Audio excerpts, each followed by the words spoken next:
obscure world of parking. We use it every day, but have we really capitalized on the intricacies of our industry? In this podcast, the Parking Network will go behind the scenes and talk to industry professionals about all things parking, from the horizon of evolving technology and even stories of the old days. We hope to encourage and inspire operators and property managers alike to look at parking through a new lens. All right. Hello, everybody, and welcome to the Our Parking Industry Podcast. I am Krista Oline. I am joined by Trina Tudor and Lee Thomas, and today we're going to be having our first in a series of e-commerce conversations, and we're glad that you're here and excited to jump in. Go ahead, Trina. Yeah, so the first e-commerce transaction actually happened in 2011, and we've talked before about TPN's rich history. And we were actually a part of that first transaction. So that's super exciting and cool that we were a part of that history being made. And I think Lee has a little bit more about the reason behind the e-commerce starting in the industry. Yeah, in preparation for this podcast, I did a little research about the origins of some of the vendors. And I have a romantic heart, and I was kind of swept away by the ParkWiz origins. ParkWiz started in Boston, and the simplified version of the story is a wife, a student at Boston University, came home to her husband, and she was really frustrated about the parking situation for her as a student. And her husband ended up making an app and making ParkWiz what it is today. But their conversation that day was frustration and then also hope that there has to be a better way for students to get to school, for employees to get to work, for moms to get to the grocery store. There just has to be a better way. So I thought that really encapsulates the whole e-commerce development and execution is we are mobile people, and we are really looking for a better way to get around and to park and all of that. So I really liked that story. So how has e-commerce changed from what it was at the beginning to what it is now? What do we see? Yeah, so I've been in the industry since 2018. And as Trina mentioned, 2011 was the first transaction for an e-commerce vendor. And whenever I came in 2018, it was already on the rise. So 7 years is a pretty short time for something totally new coming into the industry, especially the parking industry, and kind of revolutionizing the way we park. And I think that whenever we went through the pandemic, because of some of the mandates that were put in, e-commerce and the idea of this remote transaction and not having human interaction being a part of the process really escalated the rise of the e-commerce and the use of the app. And again, it was a problem that we were facing. And as humans, we are always searching for a solution or a better way. And so if you're going, whenever no one was going out parking for that period of time, if you were going out, maybe there was nobody on site. Maybe you were facing problems where you were going to a location and you just needed to get there, do what you needed to do, and then return back to your home quickly. And maybe you made a reservation and you knew you would have that secured. So it was a little bit of safety or confidence whenever you got to the location. You had parking ready to go. You could go in, go out, and do what you needed to do quickly and efficiently. So I think COVID was a real catalyst for the idea and kind of got us to where we are today. So e-commerce or aggregators, we refer to them kind of interchangeably, aggregator as the vendor and e-commerce as the transaction type. It's really new in its evolutionary process. So whenever we talk about new technologies or new ideas, TPN always goes back to Moore's Law.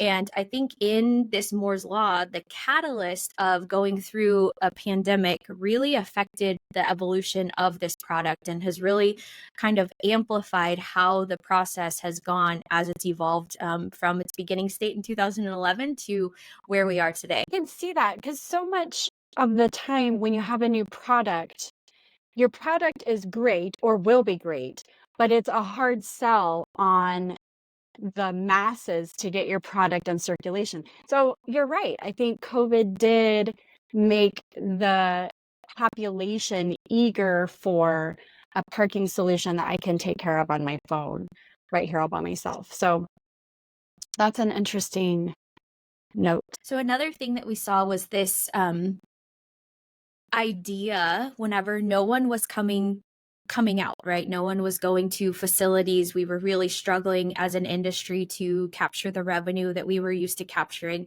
One of the ideas that really got promoted was this idea that $3 is better than $0. So if you were a part of the e-commerce community or, kind of working with the aggregators at your facility, you had this idea that $3 by someone reserving through an aggregator was better than $0 because your garage, your facility would populate whenever someone went to one of the aggregators apps or websites to look for parking in that general area, your garage would show up. And so you would have this marketing tool that you didn't have before.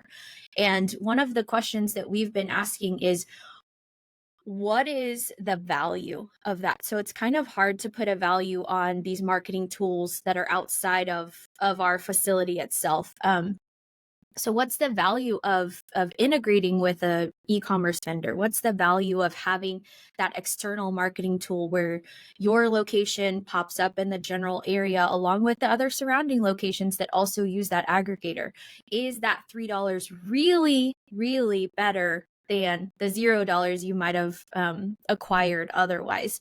So one of where we're at today, I guess, in my perspective, where we're at today in this development model, in the Moore's Law idea, is that we are still at the point where we can ask these important questions and really make the decisions through this development process, because we're not to the finish line yet with aggregators or e-commerce. We have a long way to go of parking, or just in technology in general. And so we need to be asking the questions about who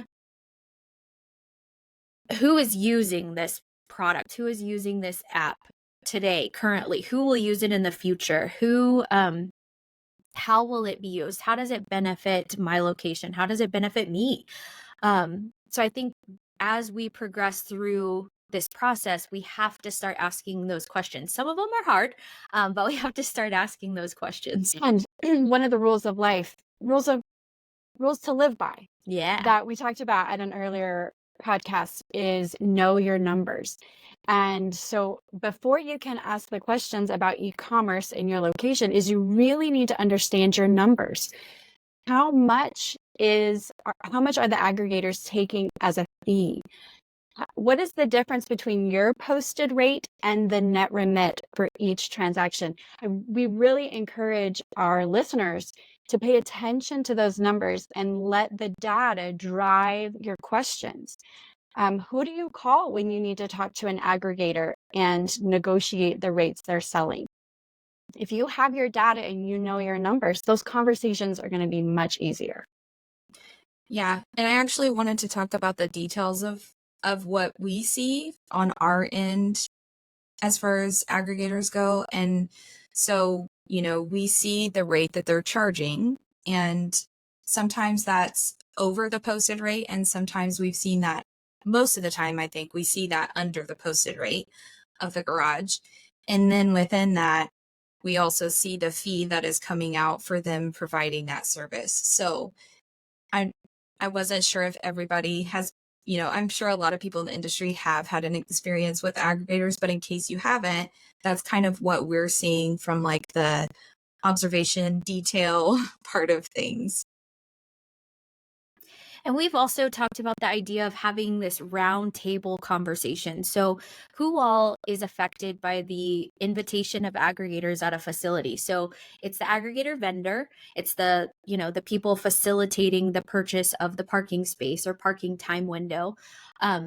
The space for time, going back to the rules to live by, we sell a space for time. So it's the person facilitating that, which would be the aggregator or the e-commerce vendor.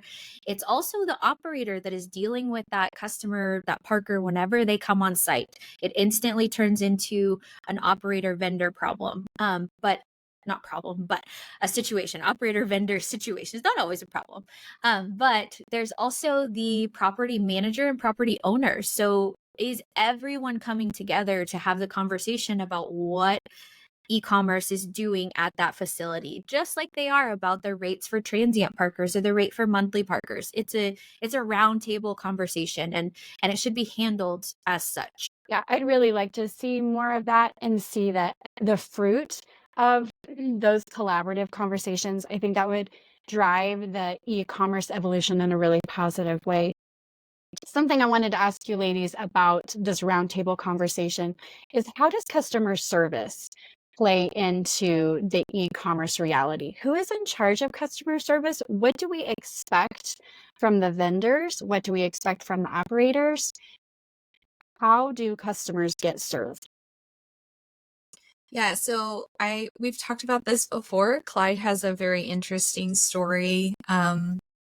I think we've mentioned it. I don't think we've actually gone through this story, but Clyde has an interesting story of having an issue when he went to a location and used an aggregator. And just what we've seen through his experience is that it didn't, the customer service piece wasn't covered by the operator on site or by the aggregator. So it was kind of left as like, sorry for you. I don't know. Right.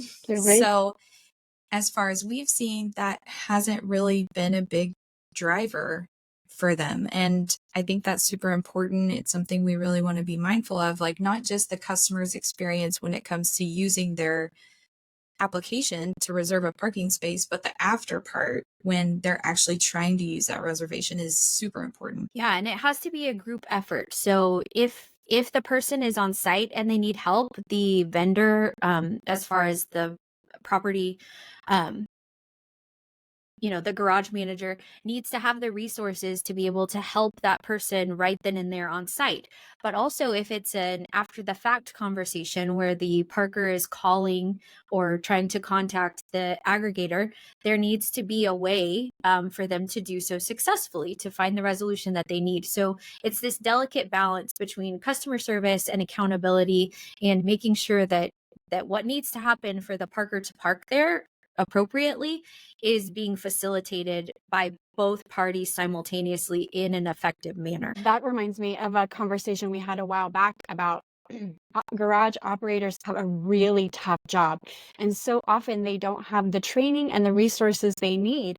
So it kind of sounds like a tall order for the people in the garage who are looking at the customers who purchased their parking space from an aggregator, but the operator doesn't have what he needs to provide customer service because the vendor hasn't trained the staff. So I wonder if that is available or could become available to parking operators. So I think so many of us think that we're progressives, but we really don't like change. Absolutely. My So goodness. when we think about the idea, the history, the evolution of the aggregators and the e-commerce transactions, there's there's many different ways we've seen this approach. So we've seen these independent developers. We've also seen the operators starting to host sites, even apps similar to those independent developers. So where do we see this going? Well, I imagine, oh, well, I'll tell you a story. We rented a car recently for a family trip, and it was a brand new SUV. And I was amazed that we got in and the car had Wi-Fi capabilities. My children logged like connected to the car's Wi-Fi with their Chromebooks, and they were able to get schoolwork done on the road, like while we were driving across the barrenness of Utah.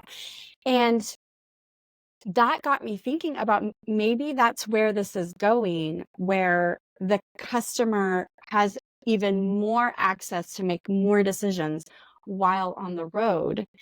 Could that eventually evolve into customers being able to find a parking space in real time? Like, what do you think? Do you think that's on the right track? Yeah, I think one of the things we've talked about is with the idea of using a map in your car. If you tell, like most cars or newer cars, you can tell them, hey, find me a gas station, and it will do that. It will say, here's the nearest ones, or here's the ones on your route, and you can pick which one you go to, and it'll give you updated directions for a stop along the way.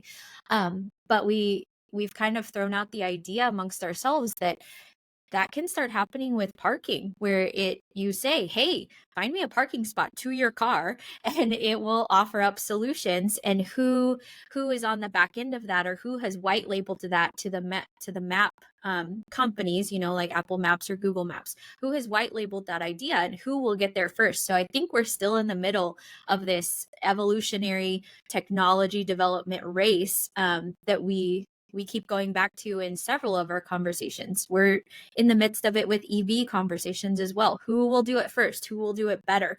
Who will get us more to that refined final product that we're looking for, like we discussed with Moore's Law. So in that respect, I think there's also this race to get it done, but then we've also thrown around the idea of some concerns of that being the new way of doing things, is doing it through your car while you're driving. And then that brings up whole other ideas about vehicles of the future and things that they can provide. So it's a big conversation that I think is bigger than just parking itself, but it's something we definitely in the industry have to think about. I agree. And we have to be open to learning the new technology that will be required when this becomes a reality.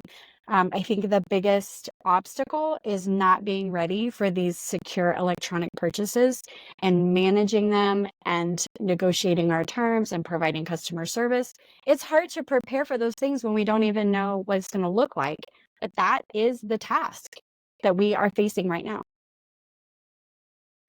Yeah, going back to one of the things Trina touched on earlier is the fees that are being incurred by the property owners and managers that invite aggregators into their facilities.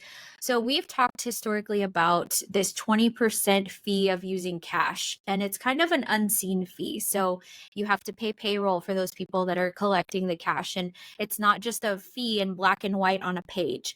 But then whenever we came over to really high credit card usage, that started to become a fee that you could see on a page in black and white. It was a number that was assigned by each credit card company. And so you can really tell, like, oh, this is the cost of using credit cards at my facility. So the purchase of the credit card readers is one thing, but then the recurring fees from every transaction.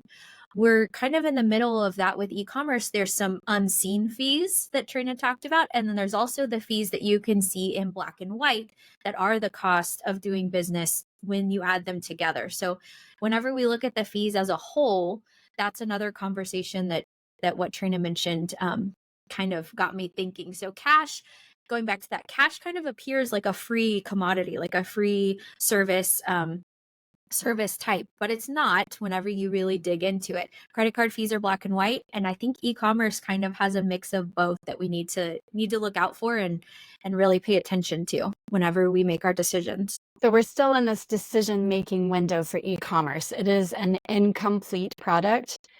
So while I'm excited about how it's going to evolve and really serve our population and our industry, I also feel the need to maximize this time and make good decisions and ask for collaboration and hold some standards for the benefit of our customer, right? Not the benefit of revenue, not the benefit of anything, but the benefit of the customer. Yeah, I think that collaboration piece is super important, and from what we've seen, it's something that's lacking right now. And I think that'll be the next big thing that pushes e-commerce to the next level in our funnel we talk about, to bring it down to the next development level, and getting closer and closer to the final product that is beneficial for the property manager, for the customer, for the operator, and just everybody involved. Yeah, if we get to that final product in the development model, if we get to the very bottom of it and one person is not satisfied or not like feeling like the process is complete, then we will be at a point where that may just fade away. So we've talked about this before, and I keep saying that, but there's this idea that something can either follow that model where it gets narrowed down to its final product and it is super successful and it's universal and everybody uses it. But if it doesn't follow the model and it doesn't develop the way it needs to in the appropriate time frame and in the appropriate questions being asked, it will fade away and all of that will be for naught. One one idea that I think will carry us through is that in this development process, since we're in the middle of it, we have to be asking the questions. And it can't just be the property managers asking the question. It can't just be the operators asking the questions. Everyone, the e-commerce vendor needs to be asking the questions of the operators and the property managers. What do you need from our product? And the property managers and operators need to be voicing their opinions about what they see boots on the ground about aggregator and e-commerce use so that the development process can go as smoothly and successfully as possible. Because as Lee said, we're always trying to solve a problem. So what is that problem and how can we get to the solution in the most efficient way possible? Yeah, and and meet kind of everyone's needs. right. Yeah. And kind of going back to talking about the pandemic just a little bit, that has probably slowed the progression of the e-commerce because everybody was just trying to survive. Like everybody was just doing what they could with what they had. And so I think that's why we're kind of at the point we're at now where we're seeing like we need to have those inputs of collaboration to get this to continue to develop on the path it needs to so it doesn't kind of peak and then die out. But I think we do want this to get better. Like, we don't want this to die out. Isn't that right? Yeah, I think we have to use it, and we have to use it to our advantage. Whoever our advantage is, it has to be advantageous to everyone. So the property managers and owners have to make a decision. What's the cost of doing business with an aggregator worth to me? What does it bring to me? What's my bottom line? What's my break-even point with those? And we can't just accept this misconception that $3 is better than $0. Whenever we set our monthly rates and whenever we set our transient rates at our facility, we don't just pick them out of thin air, right? We go out and we do a market rate survey, and we used informed scientific methods to make those decisions about our facility based upon our geographic location, our demographics at our garage. All of those things have to play into the e-commerce decisions. And right now, I'm not sure they are because of that lack of roundtable conversation. So just as we go forward, it's going to be critical that we come together and do it together, and each voice our own opinion. All right, well, anything else, ladies? Not today. That was fun. All right, so this is the first in a series of e-commerce, and as we go forward, we will have more detailed dive conversations about some of these harder topics and some of the more beneficial topics about using aggregators in e-commerce in our facilities, and what we can do, some realistic steps and real life conversations we can have to facilitate this successful development that we are all looking for in the revenue control system arena. So we're glad you're here, and we hope you'll join us next time on the Our Parking Industry podcast. To quote one of the greatest business minds of our time, Charles Munger, he said, "The best thing a human can do is help another human being know more." Here on Our Parking Industry podcast, we want to provide knowledge and resources. If you heard something that sparked your curiosity in today's episode, please reach out on our socials at TPN Consulting. You can find us on LinkedIn, Facebook, YouTube, and Instagram. Don't forget to subscribe and follow. See you next time on Our Parking Industry.